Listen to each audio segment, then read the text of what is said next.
my friend. Today, members only. Thank you for hanging out with me today. If you have any questions, put them in the comments section. I couldn't get my OBS to put the little chat box over here. To date, there's not been one member that actually shows up for these, but I do know that people are watching these because you've told me. Thank you very much for the accolades we've gotten back. What we're truly hoping to do is we're hoping to have some folks jump up and talk about their experience with music, ask questions in these live sessions, and if you find yourself doing the live sessions and you can't do them right now, but you want to go home and watch them, for sure, I would say go ahead and do that. These are, again, for members only, so the whole idea is to be able to ask questions. These will be up for a month for you to pick my brain as much as you possibly can about the topics that are inside this. And then we'll move on to another different thing. After a month, I'll open these up for other people on the website. So, long story short, music should be awesome, enjoyable, and fun. I try to make it that way. And I'm still looking for a little bit of direction on what this channel could, would, should be. But doing these foundations of musical theory is great, one, for me to regurgitate the things that I've learned, put them in a little bit more practical application, and then answer questions about that. So, if you are hanging out and you have the opportunity to, and you would love to do some sort of interaction, that'd be great. Otherwise, put questions in the comment sections whenever you watch this. And then the long story short of this is, if you put a question in, I don't know the answer to it, I will ask one of my teachers and I will get back to you.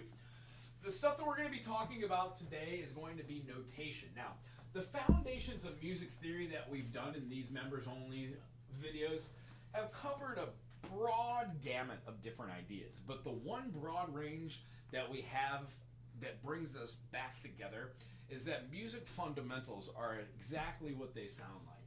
They are the foundation of what you have and that you use so you can derive something called a melody. And by using melodies, they're usually with a single note. If you add a note together, it's called a harmony or a dyad. And when you add three notes together, they are generally called triads. They are formed with two dyads that represent an interval bass. So if you haven't watched any of my other videos, or you've never taken a music course, this is a staff or a stave, and it has a clef on it. There are a couple different staffs and staves. These two just happen to be the most popular. This one's called the bass clef, and then this one is called the treble clef. The bass clef has a note F, and the treble clef has a note G that is associated with these. And when we play, that's a great stable foundation and a way for you to know what notes you're playing on any given instrument. Treble being the higher range where it sounds a little airier, generally sung by sopranos, mezzo-sopranos, sopranos, or altos. And then the bass clef is generally sung by mezzo, tenor, tenor, baritone, B-A-R-R, and then bass, B-A-S-S. And then we've got contrabasses. So there's a wide range of voices that could go for all these. The one thing that's really interesting about the pitch when we do these, each one of these notes have a different pitch. So if we were to put this note on a line, let's say, it doesn't matter what the line is, and then we were to put a note right below it, you would never see a note off to this side. You can't say never, but 9 times out of 10 you don't. It's more proper to see a note touching another note where one of them is off to the other side, and then these are the only two notes in music that you would see touching each other. They're called either a minor second or a major second. Now, these two pieces in music, when we're playing them, pitch-wise, sound like a dissonance. Yucky. It's kind of like, it builds a little tension. It's called a minor second. If you do it the other way, it's still dissonance. It's called a major seventh. It only sounds good when you combine it with the other stable notes from the chord. So all of this kind of stuff that we're talking about, if it interests you, is stuff that is in the other videos of Foundations. Talks about what pitches, how to devise a 1-3-5 to get yourself a triad we just talked about. There's 4 different types of triads: major, minor, diminished, and augmented. And then how they sit on this staff. When we stack these notes tertiarily, we are stacking notes that are in thirds, either a major third or a minor third. And the major third or the minor third stacking has a distance of a perfect fifth on both sides.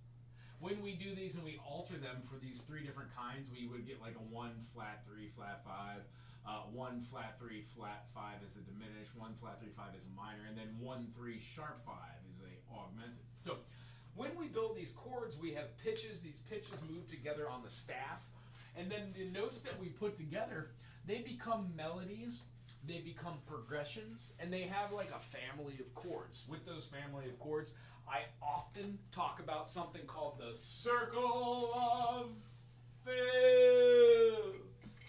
I absolutely try to have every single one of my students be able to relate the notes that are on this clef by thinking, how do I find C4 or middle C? Where is that on my instrument? What is C3? If we kept going and we put ledger lines all the way below the bass clef, would we be able to see this as being a G? We have our A, B, C, D, E, F, G, A, B, C, D, E, F, G, G, F, E, D, C, B, A, G, F, E, D, C, and then we have two notes below, C, B, and A. A is the lowest note on the piano. This is kind of where we stop explaining the landmark series. And then, of course, we go up in nature, too. If this is a C, this is on a space line. This C goes up to a space. F, G, A, B, C. Here is our C. C, D, E, F, G, A, B, C. Space. C, D, E, F, G, A, B, C. Line. And when we do this, we have our landmark series, C4, C5, C6, C7, and then the highest note that's on the piano, C8, boom, right there. So the whole idea is once you see, haha, pun intended, when you see where all these C1, C2, C3, I'm sorry, wiggy, wiggy, wiggy, there's our C1 for sure, C2 and C3 is right here on the clef. When we see this, what we're looking for are these notes we were talking about. Well, the notes we're talking about, if we were doing a C major would look like this on the treble clef. It'd have a C, E, and a G. So how do you know where the G is? Well, you know where every C is. If this is a C, E, G, C, E, G, C, E, G, C, E, G, and then C, E, G. However, those notes don't exist. Just as if this is the C, we'd have C, E, G, C, E, G, C, E, G, and then C, E, G. Those are all our C majors. That's how you sight read. Whether we're reading stacked chords or stacked notes, they're played together. When we read notes that are off to the side, going this way through the measure, they're played in time. That pretty much does a recap on what the tonal pitch notes are, what music is. Music simply is a series of pulses and beats that turn into rhythms. Whenever you hear a note like, ah, that's because if you were to simply have, that note is consistent of having the same note go through my vocal cords or on a piano or a guitar of a vibration that oscillates and it compounds on itself, giving you a vibration that moves. There's something called an overtone series on an instrument, unto which where you play a chord, generally a triad, and those notes reverberate other notes which are of the same value. If that was too over your head, don't worry about it. The whole point of this is to explain, one, music has two different forms. It can either be thought of as being something that has a pulse and a rhythm, and then it can be thought of something that has a frequency or pitch. And what we're doing for today, it is great to know what your clefs are.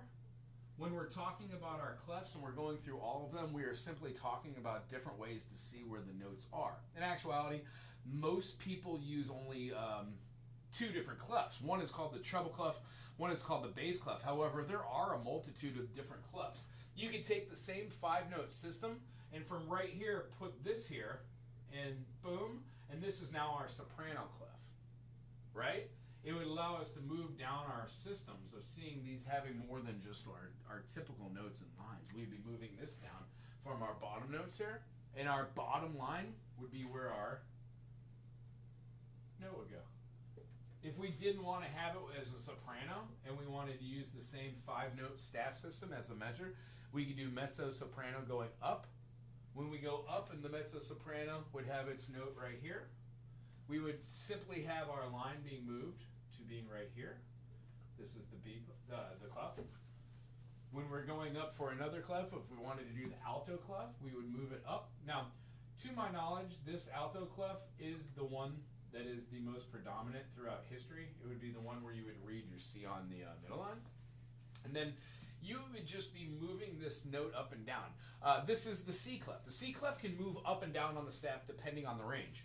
If you are doing a C clef and you wanted baritones to read, you also can take those same 5 lines, and then you can have your clef being set up on the top line, meaning you're going to have a weird looking clef. Your clef marker would go up there. Now, these are uncommon. You generally don't see that, but the main types that we do here, they're pronounced the bass staff, they're pronounced the tenor staff, they're pronounced the alto staff, the mezzo soprano, and the soprano. Those are all the aforementioned vocal ranges that I was talking about. They're represented on a piano. They could be represented on the staff or the stave. Now, when we're talking about the different types of clefs in music, it is good to know that we can combine these clefs. As I aforementioned, the 2 most predominant ones are going to be the G clef and then the F clef. So when we have the bass clef and we've got the treble clef, we bar them together, and then each one of these measures becomes the grand staff, meaning you have both registers, the higher octaves and then the lower octaves. All of the landmark series, all of those notes represented by where C is on your instrument or your vocal range, those are found on this grand staff. It's a great way to go all the way from a lower note and work your way all the way up. There are other things you can do, like always write on the treble staff, and you can put 8 VB, which means 8 or an octave voice below. You can put a compound 8 voice below. You also have a voice above. So if I'm singing this note, which is a G, we would have If I want to go 8 VA, it would be I would have jumped up an entire octave, but I'm not reading that note up here. I'm just still reading it down there. So this is the grand staff. There is a way to write different ways and different notes on these. Generally, when you have these 5 lines and these 5 lines, and you have 2 staves connected together, they're the grand staff. Sometimes, however, you see 2 treble clefs, or a soprano and a tenor clef, those aforementioned mezzo movable C clefs. These will still kind of be barred together because you want to play both hands at the same time, but you will see one of these phrase markings, and it'll show you what the periods are going to be. So this is a great way to see how all of your notes are linked together and how the eye is supposed to read this. When you extend this way, this is what time does to measures. As we aforementioned, if you started your song and you had this measure here and you don't have full notes, let's say that we're doing something in the key of G. Oops. Let's say we're doing something in the key of G. It's in common time.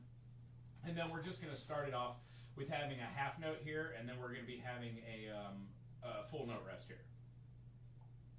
Well, if we have a full note rest here, there are 4 beats. Well, there should be 4 beats here. That means that whomever is reading this, if they were reading it like this and saw that this starts on let's say we do a half note right here, right? We would have our half notes playing just right here. This happens to be an A minor chord, and then here there's nothing in the bass. When we go out and we continue these measures and we put bars in between them, these become numbered. Now, this measure, since it doesn't have all of the notes in it, is called an anacrusis, or it's called a pickup measure. So you don't count it the way the other ones do. 9 times out of 10, when you get all the way to the end of the piece of music, this one just happens to end at the 4th measure, 3rd measure to be exact. The reason why I say that, this is 1st measure, 2nd measure, and 3rd measure. This right here, even though it is a measure, it isn't the 1st measure because it has pickup notes in it. If it had all 4 beats for common time, then yes, it would be the 1st measure.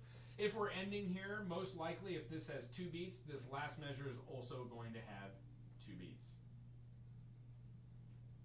If we were to play out these measures and we were numbering these, they would want to be succinct and measured. So even though this number has enough here in here to be the first measure, I wouldn't want to have first measure here and first measure here. I want them to be lined up. So this too would also be first measure, second measure, third measure, ending of the song. If this has 4 beats here, generally this last measure would have equal temperament. And what you'll find is a lot of music will have something like that written in, where you end on a note. They'll have some bass patterns moving here, like doing quarter notes.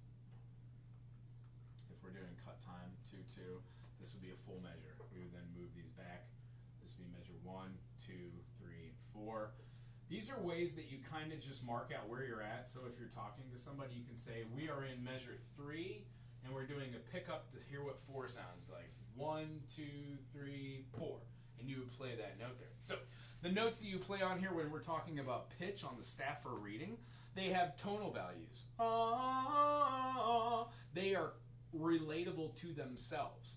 When we're playing an instrument that is devoid of a pitch, like a drum or a bongo, those have different ways of writing. Now, we're going to write this out here just so you can see this, because they are the same for drums as they are for pitch-related instruments, tonal instruments. But if, as we said, if it is devoid of a tone and it's not monophonic or polyphonic, that means that just the rhythm of these things will be the notation that we see.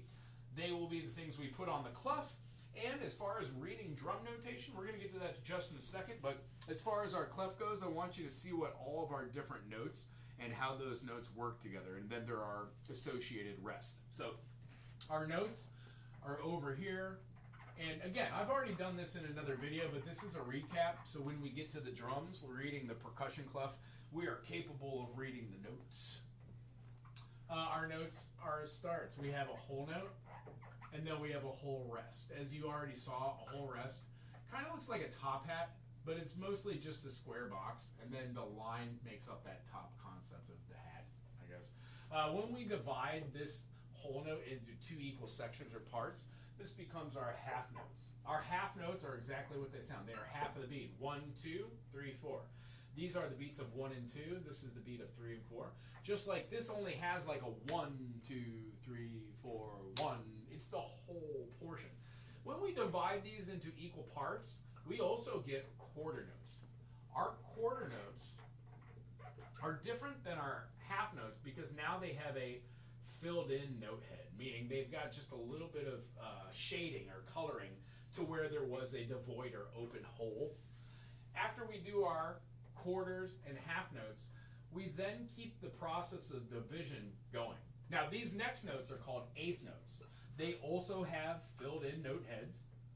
The only notes that do not have filled in note heads are the whole note, the double bereave, the half notes, and any dotted half note or dotted whole note. When we play these eighth notes, you will see them as being this note sometimes. And the reason why is because that little flag or quaver generally connects to another eighth note. As these are counted 1, 2, 3, and 4, because they're called quarter notes, there are 4 quarters in a whole note. You would see that as not being a half note rest, is kind of the upside down or the opposite of our whole. Our quarter note rests are interesting. They're kind of pretty. I'm just a horrible drawer. You'll see them a lot in books like this. There's supposed to be this like kind of double like shaded part here, which you'll see. That's probably one of the better ones I've drawn. When we go to the eighth notes, I like these a lot. It's a dot with our flag and then a single bar. When we go to this note and we attach it, we are calling these eighth notes, which are counted 1 and. It shows us the downbeat and the upbeat. So this is 1 and, 2 and, 3 and, 4 and. And when we see these, we count them as such. Sometimes you'll have one of these notes where you have an eighth note and then you'll have an eighth note rest. This is super common. Wherever you see an eighth note and we're counting in time, you will always see an eighth note rest or another note which goes along with that eighth note. It's hard to explain without having it in context. We will do it at another time. And then the last note that I want to show you, but the complication is you would remember that they just move faster after this.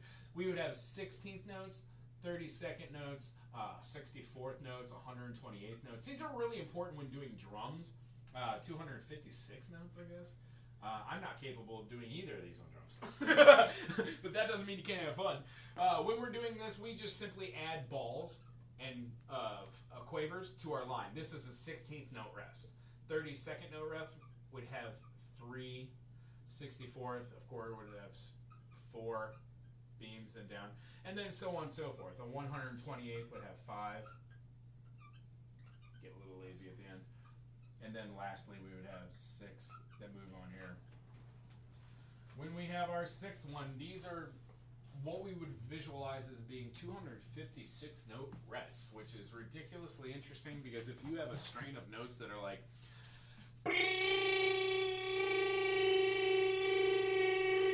it'd be weird to have like but that little space is that rest. It allows you to not have a fluctuation of that pulse or that rhythm. These 16th notes would take this. I'm not going to draw them all out, but you understand that there are going to be. Actually, I will draw them out. Why not? 1, 2, 3, 4. 1, 2, 3, 4. 1, 2, 3, 4. 1, 2, 3, 4. Each one of these afterwards has a filled-in note head, which I'm just going to represent by a dash. 1. It'll waste my marker. 2. I'm a little lazy today. Not going to lie to you. The only difference betwixt the 8th notes and the 16th notes is the 16th notes no longer have a single beam. Just like the rest, they have a double beam.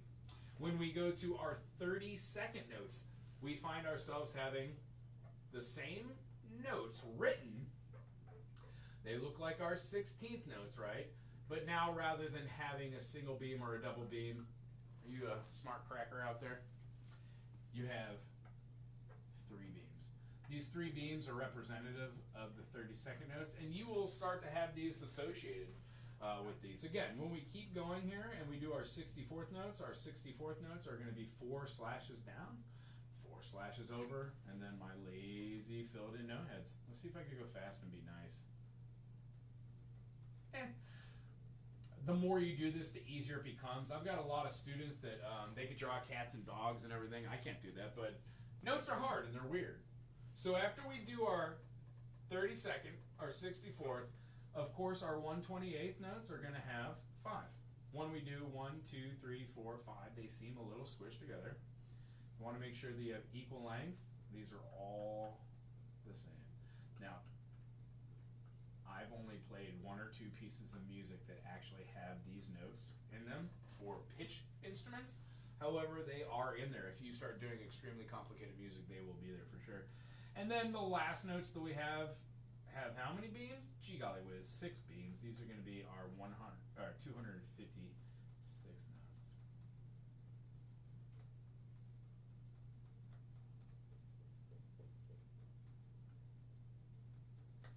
You're going to see these in all sorts of equations. Now, these are all of our basic note durations, counting as 1, 2, 3, 4, half notes. 1, 2, 3, 4. 1, 2, 3. See where we're going? Quarter notes. 1, 2, 3, 4. 1, 2, 3, 4. When we go to our 8th notes, 1 and 2 and 3 and 4 and 1 and 2 and 3 and 4 and 1 E and a 2 E and a 3 E and a 4 E and a 1 E and a 2 E and a 3 E and a 4 E and a 1 E and a 2 E and a 3 E and a 4 E and a 1 E and a 2 E and a 3 E and a 4 E and a 1 E and a 2 E and a 3 and a 4 and 1 E and a 2 E and a 3 and 4 and 1 and 2 and 3 4 and 1 and 2 and 3. And then I don't know if I can do 1 and 28th notes without doing rolls. They kind of come out like that even if I'm on a good snare. These are our note durations, and we're going to show you a couple of these with some variations. Sometimes at the top of the whole note, you will find a half note duration moving to a quarter, then 8th note, then 16th notes. But sometimes you will see them that they are put together. So a 16th note, that is this one right here. Let's do a little understanding of this one, and see as we can see it as being a different note value and how to actually count these. Our 16th note having 4 downward slashes and then filled in note heads and then connected by 2 beams, representing that we have divisions that are counted 1 E and up. For each one E and A, and then our note head being filled in, and then our 8th note and 16th note being qualifiers. This is our 16th note. When we have a 16th note and an 8th note, they may also look like this. You might have a slash with the note head filled in, a large line, which is your single beam, and then it connects to another. Now, this as it stands is an 8th note. It's just a long looking 8th note, right? But if we take this and we put this little caveat right here, we have taken an 8th note and now it is into a 6th note, 16th note. So a single 16th note and a single 8th note can be combined as long as you read where their flags are. This one single flag denotes an 8th note, and this single flag would denote a 16th. They connect through different beams and bars. A 16th note and an 8th note may also combine together, and they might have a different thing where this thing is put together and you have one that looks like this, and then you have maybe one that looks like this, having these 16ths into an 8th, and then you might take these and combine them and have just this. Boop. Dotted notes are the way that we can put a dot besides any different note, and it increases the duration of the note by half of its original value. So if we were to take just one of our easier notes, I guess, let's just use our half note. A half note is worth how many beats? 2. What is half of 2? 1. So a dotted half note is equal to 3 beats.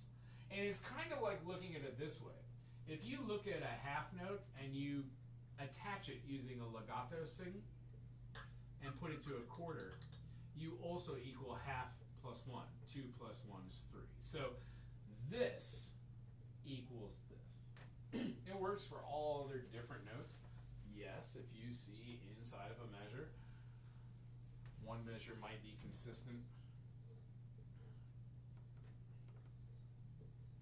of having something like this. You might have a whole note here, and then the next measure you might have a half note that's dotted and then a rest. These are 2 equal measures. They're 2 equal measures in common time, because in common time they would share. This D note is played through, and then it's played through. Equal value parts. When we're looking at different rests that we already aforementioned, you can also have the equivalent of a dotted half note is also equal to a dotted half note rest. How many beats do you rest for? 2. What's half of 2? 1. How many beats do you rest for a dotted half note rest? 3 beats of rest. While doing these, you get better by putting them in. The only difference between having these is this, what I was just talking about, is if we were to have a rest plus a rest, it would be the same as tying these together. You don't often see the rests tied together with legato markings because they would be considered ties, never slurs, because they're always the same thing. And then you would be able to read those in real time. Now, there are musicians that do that, and composers, arrangers, but I am not one of them, so I don't teach that. Other than that, we would have a little bit of different articulation notes, but again, those are for a different video. I've already done that. Sometimes you have notes that will be filled in, and you'd have a mercato. A mercato gives you a direction to play articulation on a single note. If you had something that was like this, like a little greater than, above or below, it really doesn't matter where that is, as long as you're seeing it written, sometimes above the staff or below. That's called a staccato. It means to play the note very short and detached when we've got a dot on top of it. Dot, dot. Cool? When we do that, these give us the idea if we're playing something short and detached. Legato, of course, is the opposite, is very long and attached. We could also do something like the accents, where if you have a series of notes that you're playing, this happens a lot in drums, which is why we're talking it. And then you have this, and you know that you've got 3 beats per measure. You would feel this as being... It puts more of an inflection or a pulse on it. When we're moving through these accents and these articulation notes, especially the accent here, it gives it a louder volume. The next one that I was talking about is called the mercato. The mercato would, rather than being the line, rather than being that, you'd have a line right above any given value. The mercato just makes it louder with more force. Tenuto would hold out a note. When you have a fermata or a ternuta, those ternutos or fermatas, they hold notes for different derangements. Things that we put generally somewhere near here in our clef, regarding they are pianissimo, pianissimo, quiet, quieter, quiet. When we get to MP, medium, quiet, we would do, how about MF, medium loud. F is forte, loud. Fortissimo. Fortissimo would be super loud. You even have fortissimo, which is super ridiculously loud. There are different things that you probably may get into, like a sorferanzo. Sorferanzo is a sudden, strong accent onto which is articulated in a phrase. So if you had happy birthday to you, happy birthday to you, happy birthday, where everybody goes up, that is a strong and sudden accent for the phrase. That is a sorferanzo. The symbol that is going with these, it also lets us to see that in any given measure, we can do these items from a start to a finish, and if we have double beams, that means a start and a finish of the entire thing. Double beam is the start of a measure. When we have measures and then it ends with a double beam, the end of a song is dark, and then it shows you here. When we have dots here, this means to repeat everything you have between those two dots. This is a great way to start seeing music as being movable. Sometimes you will have lots of measures, like 100, 200 measures, and rather than rewriting things, we use stuff like DS al coda, DS al fina, DC al coda, DC al fine, DS ending 1, DS ending 2. DC means to go directly up to the head, to the koba, and then go down to the tail, cabo. And then DS is the sign, dal segno, the sign, at, and then coda. These are represented by different things. DC looks like this. It's a cross with a little circle. Don't be confused with that augmented thing. And then a diminished, they're kind of placed over the top. And then our DS is kind of like a slash with two dots, and like S is on the side. It's a cute little thing that allows us to move back and forth throughout music. I write mine kind of different ways each time.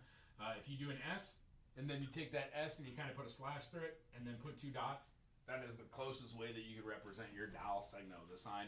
Other than that, every other thing that we've talked about here is covered in another video. It's just a recap, getting into how to read drum notation and how to play through them. 4/4 is our common time. When you slash this, you equal 2/2. It's directly half of these. These are ways to look at, a march. 2/2, 2 beats per measure, half note gets the beat. If you had 2/4, that'd be 2 beats per measure, and then the quarter notes would get the beat. If you had 2/8, there are 2 beats per measure, and the eighth notes get the beat. You'll never see it reversed where you have something like, 8/2. If you do, that means that you've got something like, well, I guess you do. Never mind, that's silly. I wouldn't write in that. Common time, cut time, they're the same.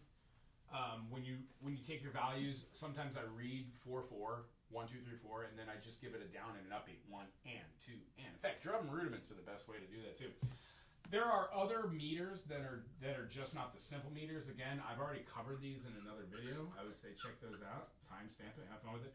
Our measures are either quadruple, tuple, or duple. Duple is 2, tuple is 3, and quadruple is 4. When we do this, if we had something like 12/8, this would be a compound signature because we would be taking something like 6/4 and doing it twice. We would have that many more notes per measure, and then we would use a different playing technique or strumming technique, giving one more down and up beat to it. If we had these in like 16/8, we could have different measures, but this no longer is simple. This would move over to compound. And there's different ways to count all different meter. So if you have something that's a compound meter like 7/8, you can count this as 4 plus a measure of 3, or you can do it as 3 plus a measure of 4. If you're weird, you might do 5 plus a measure of 2. There's all different ways to count these out. So moving on from that, once we have our idea in compound meter, simple meter, being able to play duple meter, being able to see that inside this right here, we can have all of these. It's kind of like just seeing different notations for these. If you were to see like eighth notes going over the top of here, you could see, oh, well, what can I have in here? Oh, you could do some 16th note variations. That could be a lot of fun, and that's what rhythm really comes down to. How do you use rests and how do you use notation to have different feelings for different types of archetypes, different types of motifs and stuff like that. So this really covers all of the basic notations. The only thing left that we need to do before we actually jump over to how to practice rudiments or actually toy around on a drum set so you just don't feel so confused. The reason why I'm doing this is I think all musicians, if you play any instrument or you sing or something, should spend somewhere between 2 to 20 hours just learning basic rhythms. And this might be 5 minutes here, 5 minutes there. It might be play once a month for a year. This would open up your eyes to see what other musicians relate to as a drummer. Because if you are a guitar player and you've never sat behind drums with a group, or if you're trying to write for an orchestration and you play cello and you play quite well, but you've never actually sat behind the timpani and you've never felt the swells, you don't know how to read the music, then it's just another level and aspect which brings together completeness for music. When we're playing, this one squeaks when I draw. When we're playing on our percussion clef, I'm going to draw this one actually kind of big now.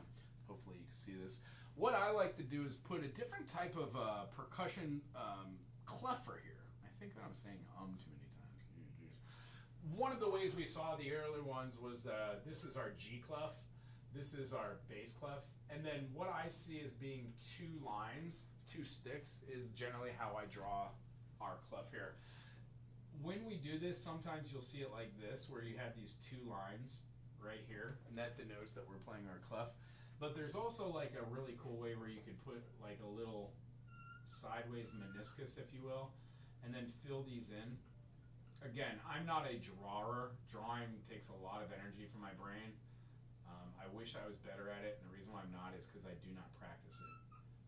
So from what I know of music is when you practice things, you get better at it. Well, I've never practiced drawing, so I'll never get good at it.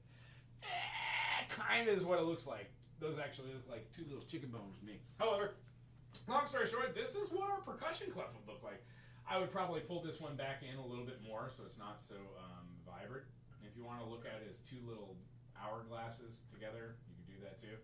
But this is a great way to start seeing your treble. I'm sorry, not your treble clef or your bass clef, but seeing your percussion clef. The percussion clef has a couple different caveats to it. So when we're playing on our kit, like a standard kit, 5-piece, 7-piece, you would have a bass drum. Generally, they have a hole in here, and behind there, they would have a beater that kind of looks like this, has a stick and a mallet, the shaft and a mallet that goes in this angle and smacks against the back end of this. Because when you see a bass, it has 2 heads, one on the front, one on the back. So when you've got a beater back here and you're pressing your foot down on it, it smacks into here. The whole thing fills with sound, and then it radiates out the sound hole or out from the wood. Different woods and different metals on drums give you different feelings. I don't know, I like lighter stuff like spruce. So when we're doing our bass, the bass has 2 places onto which it could be. The bass pedal could either be on the lowest line, or it could be on the space above. The space above, if we did, we would have a bass note down here. This could also be our bass note right here. These are our bass. If you've got double bass, this is kind of where you would see that. Playing them double basses, so much fun. After that, we would actually go up to another one where we would have the note right below this one. The space that's under here, if you remember what it is on the treble clef, it would be a D note. If you were playing the bass clef, it would be an F note. Right here, this is what we would have as being the hi-hat control. So the hi-hat is the 2 cymbals that come off to the side. You generally would have a foot pedal here that goes up with the central shaft, and then the hi-hat has 2 cymbals onto which go together. When you press down your foot right here, downward, it brings the 2 cymbals together. Therefore, these 2 cymbals smash together. On an electric kit, you don't have the central shaft, but using the hi-hat control right here would denote that. Now, hi-hat control doesn't really have like a circle or a slash. We use these predominantly with an X and then a line up. Whenever you see this underneath there, you would be using your left foot if you are a right-handed player and your right foot if you are a left-handed player. We're going to show you what that looks like here in a second. This is our hi-hat, and it is denoted as such, HH. This is our kick drum, or our kick. I'm just going to put kick. You could also call it bass tom, or kick tom. When we're moving from our bass drum, our kick, and our hi-hat to the third most important piece on this unit, it is called the snare. The less common of all of these would to be put the snare right on the middle line. However, when we're playing and we're reading different types of music, there are different ways to do it. If you've got a huge staff which has everything on it, like toms, floor toms, high toms, crashes, rides, cymbals, splash, wood blocks, cowbell. It needs more cowbell. If you've got a lot of stuff going on, the clef actually gets a little bit smooshed. So at a certain point, we kind of just look at these as being like movable, but not too far away. I would never put the snare down here. That's more related for the lower timbre of things, the bass. So the snare, generally it's going to be on this line, the B line, treble clef, or a C line up here. Either one. I'm going to leave it on the middle line because that's generally where I draw for these. So I'm going to put the snare. I've seen it on this line though, right here, for many other channels, which is fine. It's not really a right or wrong way to do that snare right now. Other than that, generally most drum sets have 3 toms. Well, 5, the snare and the floor tom, but it also has 3 toms. 2 toms which are hanging, floating. They're either going to be on a cage, or they're linked in with their own individual, or they're mounted on top of the bass. Or these 2 toms up here are called tom 1 and tom 2. High tom, mid tom. When we do the high tom or the mid tom, we could have our tom being called tom 1 or tom 2, and then our floor tom, the thing that sits on the floor along with the bass here, is called the T3 or the floor tom. This one's is also called a side tom, I've heard called before. You can have multiples. You can tune them to different things. You can have you can have a bunch of different ones. I mean, if you've never seen a chromatic drum set, check out Terry Bozio. I'm sure you'll love it. I actually love it too. And then I guess what's another great example we could do? The tom 1, tom 2. How about this? Our tom 1 we would put up here on this tom 1. When we do our tom 2, it's going to be on this line. Here's our tom 2, right? Our mid tom. When we go to our tom 3 is going to be in a different line because we kind of want to split where that tom is. Now, for some of my students, I'll throw it here on this line so they can just start seeing where it goes. But generally, I will put this tom 1 up on the top space. I will move this down and I'll put my tom 2 on this space. Tom 2. And then my tom 3, just so it's different than space, I'm going to put it on a line and throw it right here. That becomes my floor tom. This is how I look when I'm reading music. If I see these notes in order, they fall together and they perform a specific beat. When we have our bass drums, or bass drum single, our snare, and then tom, tom, tom, we've got functionality between the main parts of this kit. We've got our kick, hi-hat, and then we've got our snare. Our snare resides behind the kick, so if you saw it from the side, it would look like this, kind of like flat. That's not proportionate. It would look like a flat rectangle. Some of them have different sounds depending on how thick they are, how high they are. And then this one moves into different notes and notations by depending on who makes that. So if you get like a really crisp one with the head super tight on it, you might get a nice old, like 70s Ludwig series. That'll be great. Different ones have different tones with different woods and different constructions by different makers. So it's fun to try new ones. When we have this snare up here, it's going to be one of our 3 main pieces, kick, hi-hat, and snare. And then one of the most important lines that we could do is the hi-hat. Now, for me, I've seen the hi-hat written in a few different places. I've seen the hi-hat written above the line. Me, preferred, I like to see the hi-hat written on the top line of this clef. When we do the hi-hat on the top line, you can put the line up, which is not preferred because you would probably want to throw it going down to another note. But this is definitely what our hi-hat is going to be like on our clef. The space that is right above it, we can put that going upwards and we can put it going downwards. I've seen it 3 different ways. I've seen our crash being written with a triangle and going up. I've also seen our crash being written on a ledger line above with an X. Can be a crash. I've also seen our ride being written on the top line, but being written as a triangle. So it really just depends on how you want to read this notation. I frame away from the triangles and I do only X's, and then I put those on different lines. So what we've just achieved here is we've seen a couple of different ways to write this out. The best way that I could find when you're doing different notations on orchestral pieces, it is easier to read this as a orchestra, meaning whoever is playing the snare drum is playing only that snare line. Whoever is playing the timpani and doing the toms will be only doing the tom, the fills, and those people doing the bass, boom, boom, boom, will be reading the lower line. This is how we would read it as a group in a unit. But if we wanted to read it as being just the standard 5-piece, I guess you would call it, just a kit that works, we would have lower lines being our bass line. Here's our bass note. It is on the bottom line. If we were to take our 5-piece drum kit and look at our snare, that's when I would start using this line rather than using the middle line. Our snare would have the ability to be seen from up and below. It will be on the C line on the treble clef if you're looking at it. Again, the toms do the same thing, but we would shift them over so you don't have tom, tom. So these are our toms and then tom. You would actually start this first tom up here as your high tom, or tom 1.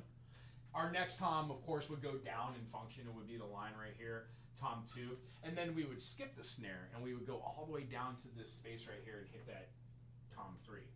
I believe this is a much easier way to see this, tom, tom, snare, and then tom 3, than anything else. It's just an easier way to move through there. The secondary way is high tom, middle tom, snare, floor tom, and then bass notes.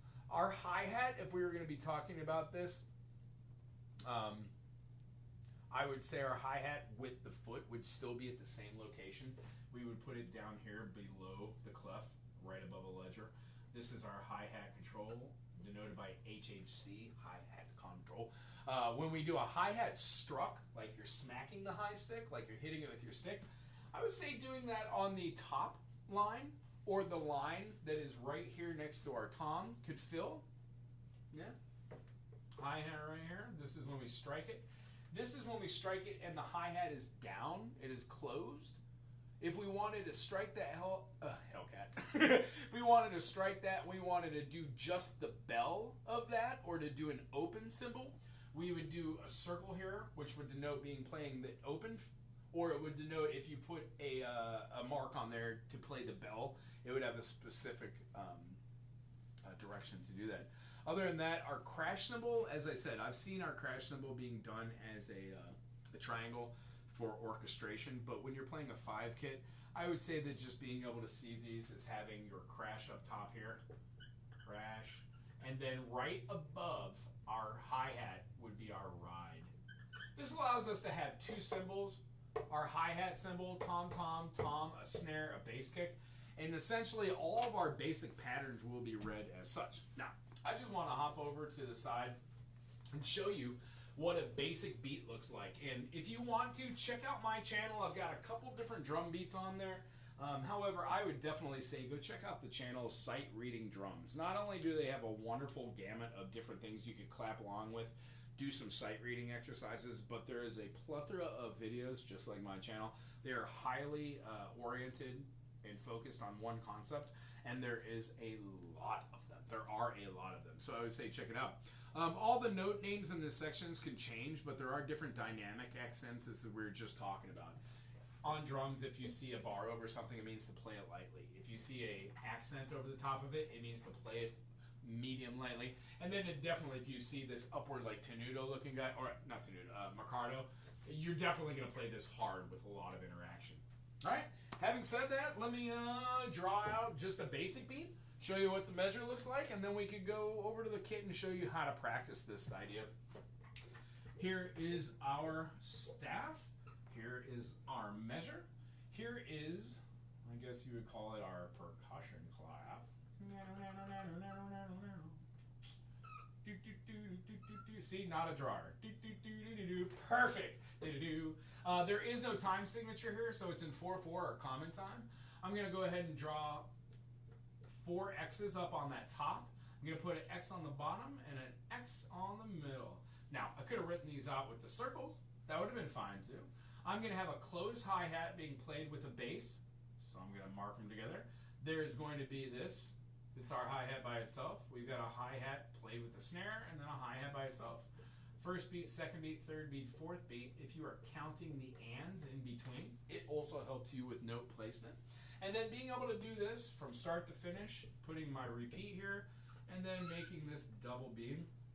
You should repeat it twice, but what I like to do is just keep this kind of going on while I'm practicing to infinitum. The whole idea about doing this is to play this until you get it, and then right here, try to put yourself a good old-fashioned eighth note right on the and a 4. This is the optional. And then the second option that you do is you change these from being quarter notes into, why would I draw it that way? You would do these as being quarter notes, then you would do them as being eighth notes, and then you would do them as being 16th notes. Oh, my drawing skills have really degraded during this half an hour. Anyway, that's how I would do it. I'm going to jump over on the set and show you what that kind of looks like through my mind eyes. This was how I got instruction to play drums. And then I played around with as many albums as I possibly could. I played with Fish, Allman Brothers, Frank Zappa, Pink Floyd. Whenever I heard a new band like Blind Pilot and it was like snare heavy, I'd be like, ooh, cool. After a period of time, you get a lot better at doing these, but if you have no rhythm, the way that you get rhythm is repetition and counting. What we were just doing when we were up there on the board, we had our 1, 2, 3, 4. So the difference between an open hi-hat and a closed hat is putting my foot down on this hi-hat control over here. You know what? Maybe I can move this over here. So when I put my foot on this hi-hat control over here, you hear the sound? That's the sound of 2 cymbals that will be going up and down, smacking each other. This is a great thing to keep while we're doing a beat. So if I was doing tap, tap, eighth note, eighth note.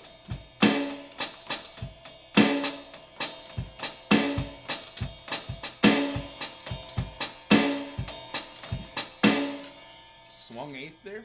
If you put that hi-hat into your playing, it really opens it up. So learning how to play it closed and learning how to play it open is just keeping your foot there, but not hovering above it, but kind of keeping your foot ready to go down. On the drums, there are a couple different ways. You can play heel to toe, where you're keeping your heel on the ground and pressing down on the apparatuses. Or you can do flat foot, where you're picking the whole thing up and coming directly down on the ground. Or you can do the toe, where you're just kind of bouncing on the toe, letting the heel bounce up and down in the air. There's also the side step, where you're bouncing back and forth on the toe and moving your feet, using the weight of the foot to go down, back and forth. I'm not a big fan of that one. I'm not great at it. Never really practiced it either. And then another really interesting one is where you do heel toe, where you're not just hovering on that heel, you're using the heel to go down and then your toe. 1 and, 2 and, 3 and, 4 and. Sorry about the loud pedal. I've got a horrible chain down there. Anyway, this is our basic beat. We always kind of try to do a 4 count. 3, 4, 1, 2, 3, 4. We saw that the bass was on the first beat. We saw that the hi-hat was by itself. We saw that the snare and the hi-hat were together. And we saw that the hi-hat was by itself. 4 measures, counting out loud. 1, 2, 3, 4. 1, 2, 3, 4. 1, 2, 3, 4. 1, 2, 3, 4. Notice how my hand, this hand, is just the same over and over. Not playing it like finger style. I'm not really hitting it like arms. I'm using my wrist to do a subtle motion and come down and use the tip to play the top of that hi-hat right there on the tip, about 2.5 inches from the outside layer. When I'm doing this kind of movement here and keeping my hands pretty solid, as solid as I possibly can, like this, I alternate right here, 1, 2, 3, to the snare. And look how my hand comes up right here with both my sticks and come down. If you efficiently do your rudiments, you will find that you will have enough room for your snare to come up and not smack your stick. That's because usually with a beat, they're in sync or in time. So the idea about this is you start slow with a 4 count, you get your quarter notes, and then you switch to 1/8 notes on your hand. Then your 16th notes. Here's what it looks like.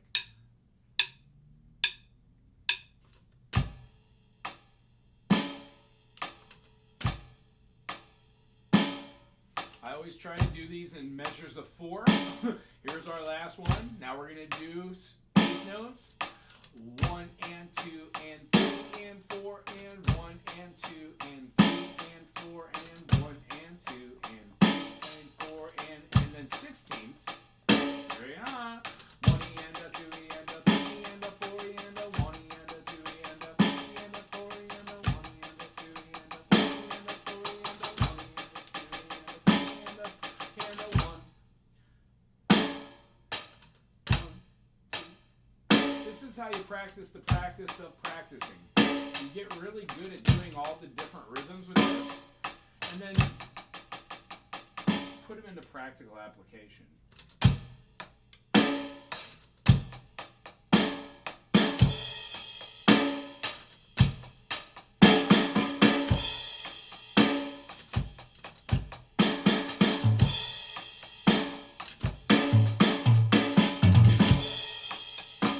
Those that I did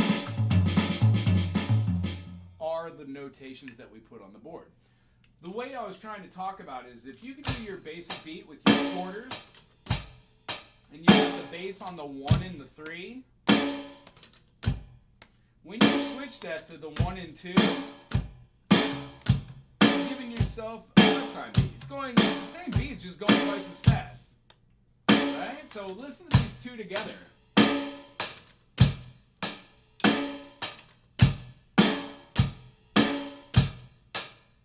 Interesting, huh? So time signatures really matter. It depends on where you're putting your beat. 2, 3, 4, 1, 2, 3, 4, 1, 2, 3, 4, 1, 2, 3, 4, 1, 2, 3, 4, 1 and 2 and 3, 4, 1 and 2 and 3 and 4 and 1 and 2 and 3 and 4 and 1. Next thing I would say on the basic beat is try to put an 1/8 note on the and a 4. Now here's where the real rub is, and we're going to stop here. In music, you don't want to be too far away from things on the percussion side, and then you want to lift your hand for said item, the beat before. Now, not just a beat, but generally the 1/8 note before. I know that sounds complicated, but watch this. 1 and 2 and 3 and 4 and 1 and 2 and 3 and 4 and 1. I'm doing the bass on the and of 4, but I'm lifting my foot on 4. 1 and 2 and 3 and 4 and 1. By lifting on 4 and then letting gravity do its thing, and then pushing again, you get yourself a good old-fashioned 1/8 note. The last thing I would say is play these all really slow until you feel them, and then speed it up just a tiny bit so you can feel the action of what it feels like in a faster meter.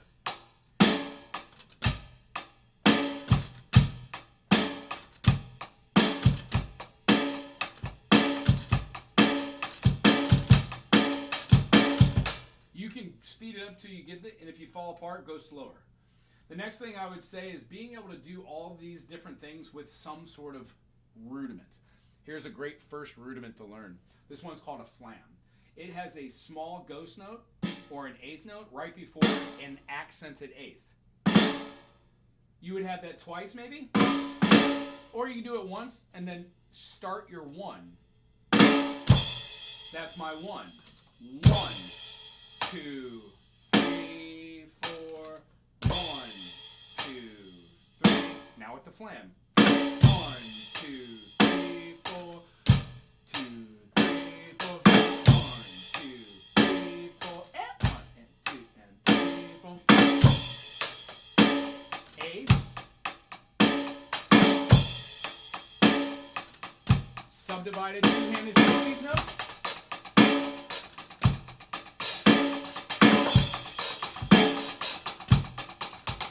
And remember, starting off on drums, all of it starts from the basic beat and then it moves slowly forward. Getting a teacher or an instructor to show you just the rudiments of the bass of this is possibly the best decision you'll ever make if you are a musician. You will gain just another I guess gratitude for watching how other things are done, plus meeting other teachers and seeing how they do it is really cool. Anyway, I really enjoyed doing today's. Today's was all about notation, follow-up, and then review, and then how to put it in practical application. The only thing we really didn't cover in here that I do cover on my channel that I might do for another one of these is what the accessories are for different instruments and how to use them, to be aware. What's in your music tool bag? Like I've got a whole bag here of different size sticks. It has kazoos, slide whistles, wood blocks, chimes, triangles. These are all things whenever I bring my percussion bag with me. If there is a drummer or there is something I have, if they ask, I have some way to fit in and have fun just playing along with. This is the thing that I carry with me that always has all of my gear fix-it stuff. So I've got my Leatherman in there, my Craftsman to fix anything in case it breaks. And then I've also got little different parts in there that I've collected, like tiny little screwdrivers. So what's in your wallet? I think is one of the things we're going for. What is your your bag? How many tools do you have? What do you use them for? And then how are you able to like fix things on the fly? What are all the different items that go into music? And then what is it actually like to be a performing musician? What does that feel like? I'm probably going to do a video about that. Give you through my eyes what my experience is playing, I don't know, thousands of gigs. And then being a part of different bands and then writing situations, recording. I'm just trying different avenues to see what members would enjoy and like. And I think each one of these might have just a little nugget of fun and I hope a nugget of information, and then hopefully these are fun for us, that they are not only information but informative, but they're actually kind of they're fun. Somebody coined the phrase the other day, what did they say, edufunical or something like that, funucational. Like they're fun to watch, but more importantly it's knowledge in a nutshell. Anyway, I think I've exhausted myself with notation. If you enjoyed today, and I hope you did, put something cool in the comment section and share this, would you? Aloha.